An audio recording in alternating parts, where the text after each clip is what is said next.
एहतशाम साहब, मसला ये है कि ऑपोजिशन क्यों इतना वहाँ पर इस चीज़ को उछाल रही है जब एक तो झूठ के पाँव होते नहीं है। अगर आप झूठ के बेस पर कोई नैरेटिव बनाकर चलेंगे तो दुनिया के सामने तो तमाशा बनेगा। जयशंकर साहब तो बेचारे मुश्किल में है, उनके लिए एक ऐसा चीज़ को प्रूव करना है जिसका ना सर है ना पैर है। तो ये क्या मामलात बनेंगे? और साथ ही साथ ये कहिएगा, जब वहाँ पे हम देख रहे हैं कि मुल्क के अंदर उन पर जंग हसाई हो रही है, तो दुनिया इनके नैरेटिव को किस तरह से संजीदा लेगी? देखिए आमना, एक बात तो हमें मेरा ख्याल है अब मुकम्मल तौर पे जहन में रख लेनी चाहिए, और ये जो साबित हो गई है कि अगरचे 2 माह के ज़्यादा अरसा हो चुका है जो पाक भारत 4 दिन की जंग हुई थी, और जितना मीडिया ने झूठ बोला, हुकूमत ने झूठ बोला, उसके बाद से आज एज़ वी स्पीक अब सूरत हाल ये है कि हिंदुस्तान के अवाम की मेजॉरिटी समझ रही है कि उनके साथ झूठ बोला गया है, और उनका मीडिया, उनकी हुकूमत झूठ बोलती रही है, उनका साथ धोखा हुआ है, और वो इंटरनेशनल मीडिया की रिपोर्ट्स को सच साबित कर रहे हैं कि पाकिस्तान ये जंग जीत गया था और हिंदुस्तान इस वक्त टोटल सफारती आइसोलेशन में चला गया है, तनाई में। अब देखिए हम ना यहाँ से बात शुरू करते हैं कि मोदी और उनकी हुकूमत का अब आगे क्या होने जा रहा है। एक तो आप राहुल गांधी और बाकी अपोजिशन पार्टियाँ तनकीद कर रही हैं। एक साहब हैं मोहन भगवत, ये RSS की चीफ़ हैं। ये इन्होंने कहा है कि मैं 75 साल का हो गया हूँ और मैं रिटायर हो रहा हूँ, और मैं मोदी से भी तवक्को करता हूँ कि वो भी 75 साल के हो रहे हैं, वो भी रिटायर हो जाए। अमित शाह ने भी इस तरह की बातें की, अगरचे वो अभी 70 के नहीं हुए। अब कहने का मतलब है कि ये 4 का टोला और उनमें 2-3 बड़े लोग जो है ना, उनको ये लग रहा है कि मामलात ख़राबी की तरफ जा रहे हैं, तो लोग भाग रहे हैं।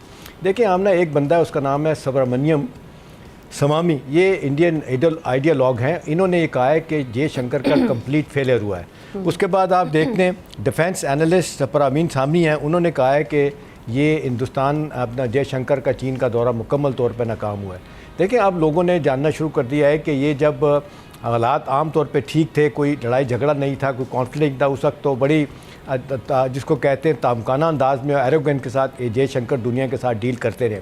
अब जिस तरीके से नाकामी उनकी फॉरेन पॉलिसी लेवल पे हुई है, और उनको गुस्सा शायद इससे ज़्यादा है कि जी जब ये टूर के लिए भेजा गया, क्यों शशि थरूर को डेलीगेशन लीड करने को कहा गया, मुझे क्यों नहीं भेजा गया। अपने तौर पे जहाँ भी गए वहाँ पर रुसवाई लेके आए, किसी ने उनकी जिसको कहते हैं बात को नहीं सुना। अब सूरत हाल जितनी तेज़ी के साथ बदल रही है, लोग कह रहे हैं कि नेशनल इंटरनेशनल सतह पे जो कारकर्दगी होनी चाहिए थी जयशंकर की, उनकी टीम की, वो नहीं हुई। नतीजतन इनको पीछे हटना चाहिए। अब ज़ाहिर है फौरी तौर पे तो उनको नहीं हटा नहीं सकते, क्योंकि मोदी साहब को भी अब परेशानी है। इस स्टेज पे हटाने का मतलब तो यह बड़ा वाज़ेह तौर पे आप एक्सेप्ट कर रहे हैं कि जो कुछ हुआ गलत हुआ, फेलियर है उनका। अब बदलते हुए हालात में उनको दुनिया ये कह रही, देखें चाइना का विजिट नाकाम हुआ, और जो खबरें आ रही हैं वहाँ पर यही कि चाइना ने जयशंकर को कहा कि भी देखें पाकिस्तान, चाइना और हिंदुस्तान को मिल के रीजनल सिक्योरिटी पे काम करना चाहिए। और साथ साथ ये भी सुनने में आ रहा है कि प्रेसिडेंट शी जो है चाइना के, उन्होंने जयशंकर को ये कहा कि भाई देखें कश्मीर एक आपका एक बड़ा सीरियस मसला है, आप इसको, हम नहीं कहते कि चलें आपका नुक्ता नज़र जो भी है, but it needs to be resolve, आप इसको हल करें। इस पे भी सुना उन्हें तकलीफ़ हुई, नतीजतन उन्होंने कोई बात नहीं मानी और वो वापस आ गए। तो मुल्क के अंदर क्रिटिसिज्म शुरू हो गया। आप देख लें अखबारात भी उनके बारे में लिख रहे हैं कि जी चाइना के साथ लड़ाई। तो सर अब जो कामयाबी नहीं मिल रही, तो आपको क्या लगता है एहतशाम साहब, अब जो कामयाबी मिल नहीं रही उस पर आपको क्या लगता है कि मोदी जी अब इस पर गिव अप कर देंगे, और जो उनके वाकई अंदरूनी मसाइल हैं, जो मुल्की मसाइल हैं, उन पर तवज्जो दे के वहाँ से वोट की जानिब जाएँ, वो रास्ता अपनाएं?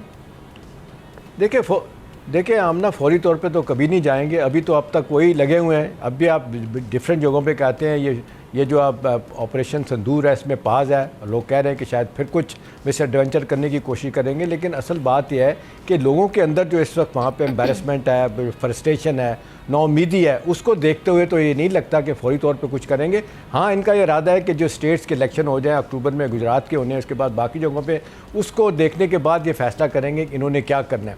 लेकिन इस वक्त ये है कि आप देख लें ब्रिक्स का ये अपना फोरम हो, वहाँ से आपने देखा हिंदुस्तान की जिस अंदाज से रुसवाई हो रही है, कोई बात नहीं मानी जा रही। इम्पॉर्टेंट एक और बात आपको बताऊँ, ये जो जयशंकर को सुना है, ये भी कुछ इतलात आ रही हैं कि प्रेसिडेंट शी ने कहा है इनडायरेक्टली कि भाई ये सार्क का समिट जो है ना, सार्क का फोरम जो इंडिया पाकिस्तान का था और रीजनल बांग्लादेश और श्रीलंका का था, ये टोटल नॉन स्टार्टर है, इसको ठीक करने की ज़रूरत है। कुछ लोग कह रहे हैं कि इसको चाइना रिप्लेस करना चाहता है और एक नया रीजनल फोरम बनाना चाहता है, जिसके लिए प्रेसिडेंट आसिफ, अपना फील्ड मार्शल आसिफ बांग्लादेश के दौरे, श्रीलंका के दौरे पे जा रहे हैं। वहाँ पे भी इंडिया को बड़ी तकलीफ़ हो रही है कि ये बड़ा प्रोटोकॉल उनको मिलने जा रहा है। तो बहुत से हवालों से तो अब ये हाइब्रिड सिस्टम बड़ा कामयाब होता नज़र आ रहा है पाकिस्तान में। इस सेंस में इंटरनेशनल सतह पे, सफारती सतह पे तो जिस तरीके से चाइना के साथ, यूरोपियन यूनियन के साथ, अमेरिका के साथ ताल्लुकात बेहतर हुए हैं, और ख़ास तौर पे आप देख लें मिडिल ईस्ट में पाकिस्तान को दोबारा जिस तरीके से आप देख लें, कुवैत ने आप पाकिस्तान की वो उठा लिया पाबंदी जिसको कहते हैं वर्क फोर्स जो जाती थी, बाकी अब ममालिक भी पाकिस्तान की तरफ देख रहे हैं। तो अब देख लें एक न्यू नॉर्मल तो ये बनना है कि पाकिस्तान का नैरेटिव बिका है, हिंदुस्तान का नहीं बिका। अब हिंदुस्तान पे तो हमने जो आप सवाल पूछती हैं बड़ा शदीद दबाव उन पे तो है, पब्लिक ओपिनियन भी, सिविल सोसाइटी भी उनको कह रही है कि जी आपने जो तरीका अडॉप्ट किया, आपने इससे हमारी आइसोलेशन हुई है। आज अमेरिका जैसा मुल्क जो हमारा स्ट्रेटेजिक पार्टनर हमारी बात सुनने के लिए तैयार नहीं।